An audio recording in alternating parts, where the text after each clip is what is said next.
Hello friends, आप सभी को अपने यूट्यूब चैनल जेपी क्लासेस में स्वागत है। तो चलिए आज का क्वेश्चन देखते हैं। आज के क्वेश्चन में है नदियों के बारे में। और आपको पता ही होगा कि सारे एग्ज़ामों में जितने भी एग्ज़ाम आते हैं, रेलवे, जेएसएससी, सीजीएल या और भी सभी एग्ज़ामों में नदी से संबंधित सारे प्रश्न आते हैं। तो चलिए आज का क्वेश्चन देखते हैं। सिंधु नदी कहाँ से निकलती है? मानसरोवर झील, जानापाव पहाड़ी से, शेषनाग से, नेपाल से।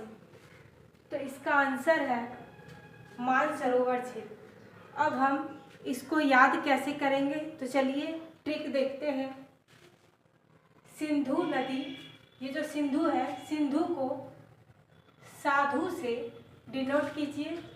और साधु को आपको पता ही है कि हम सभी कोई मान सम्मान करते हैं, तो वही मान सम्मान से हो गया मानसरोवर झील। बड़ी ही आसानी से इस क्वेश्चन का आंसर समझ में आ जाएगा और याद भी बहुत ही जल्दी हो जाएगा। अगला क्वेश्चन देखते हैं। रावी नदी कहाँ से निकलती है? बारालाचा दर्रा, रोहतांग दर्रा, नागपुर का पठार, मानसरोवर झील। इसका आंसर है रोहतांग दर्रा। अब चलिए हम इसको कैसे देखते हैं। रावी तो हम देखते हैं रवि नदी से, रवि से, रवि किसी का नाम है, एक लड़का का नाम है जो क्या करता है, रो रो के तंग हो जाता है।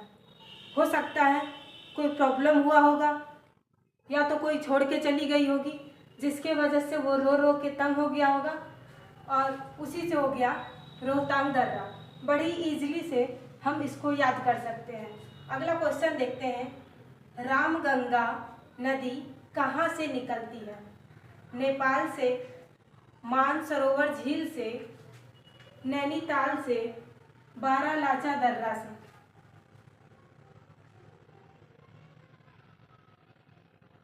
इसका आंसर है नैनीताल से।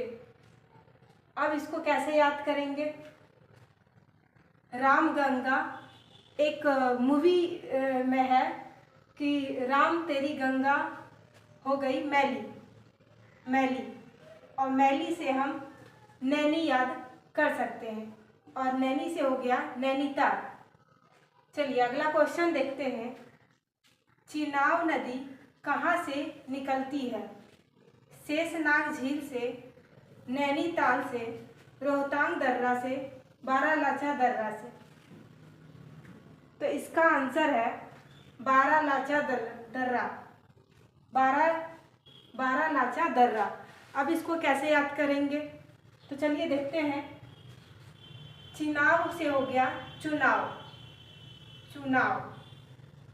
और जब भी चुनाव नज़दीक आता है तो सभी नेताओं लोग क्या करते हैं? लालच देते हैं।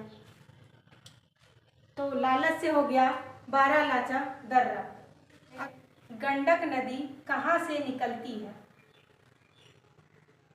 सप्तकोशिकी, जापान, नेपाल, शेषनाग। तो इसका आंसर है नेपाल। अब इसको याद कैसे करेंगे? चलिए देखते हैं। अब गंडक को हम गेंडा से डिनोट करते हैं, गेंडा से डिनोट करते हैं और समझते हैं कि कुत्ता पाल, हाथी पाल, लेकिन ना पाल गेंडा, और ना पाल गेंडा से हो गया नेपाल। तो चलिए देखते हैं। कोसी नदी का उद्गम स्थल कहाँ से है? सप्तकोशिकी, अमरकंटक की पहाड़ियाँ, गंगोत्री या मुल्ताई। इसका आंसर है सप्तकोशिकी। अब इसको कैसे याद करेंगे? तो चलिए देखते हैं। जैसे इसमें कोशिकी नदी, इसी में यही आंसर में इधर लिखा हुआ है कोसी, है ना, कोशिकी। तो कोसी, कोशिकी दोनों मिलता जुलता है, इसीलिए याद हो जाएगा। चलिए अगला क्वेश्चन देखते हैं। यमुना नदी का उद्गम स्थल कहाँ से है? अमरकंटक की पहाड़ियों से, नेपाल से, मुल्ताई से या गंगोत्री से। तो इसका आंसर है यमुनोत्री इसका आंसर है। चलिए अगला क्वेश्चन देखते हैं। गंगा नदी को बांग्लादेश में किस नाम से जाना जाता है? किस नाम से जाना जाता है? तो यमुना, मेघना, सांको, पद्मा। तो इसका आंसर है पद्मा। अब गंगा नदी को बांग्लादेश में किस नाम से जाना जाता है? पद्मा नाम से। और ब्रह्मपुत्र को किस नाम से जाना जाता है? पद्मा नदी। और यमुना नदी के मेल से ही आगे जो है उसको मेघना के नाम से जाना जाता है। मेघना के नाम से जाना जाता है। और पद्मा को गंगा नदी कहते हैं और यमुना को ब्रह्मपुत्र नदी। चलिए अगला क्वेश्चन देखते हैं। दक्षिण भारत की नदियों में सबसे लंबी नदी है कौन सा है? कृष्णा नदी, गोदावरी नदी, कावेरी नदी, दामोदर नदी। तो इसका आंसर है गोदावरी नदी। गोदावरी नदी